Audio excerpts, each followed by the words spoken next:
Mass shooting in U.S. history brings the debate about gun control back into the spotlight. 12 of the weapons found in the gunman's possession were modified with bump fire stocks, which allow a shooter to fire faster.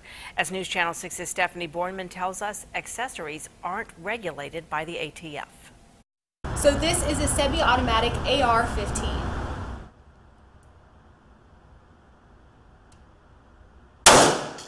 A weapon similar to the one used by alleged Las Vegas shooter Stephen Paddock. Hey, they're shooting right at us, guys. Everybody stay down. Stay down.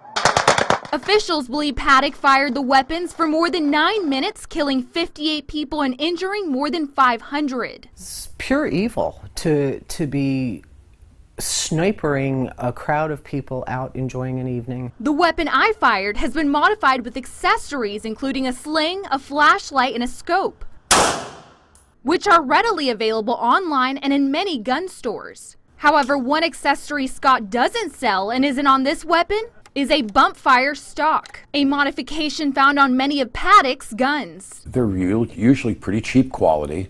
They don't enhance the accuracy.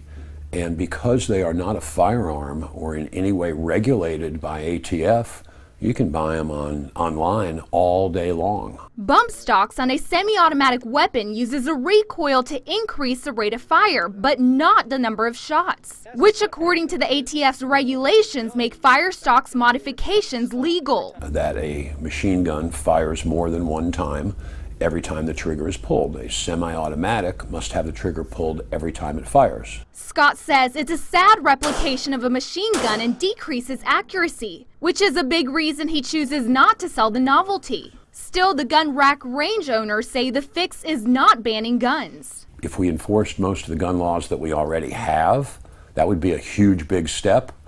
If we were allowed to tell people that some folks are mentally ill and not have to worry about violating HIPAA laws, that would be a big step. Perhaps a switch got flipped in his brain and that's what made him do this kind of carnage.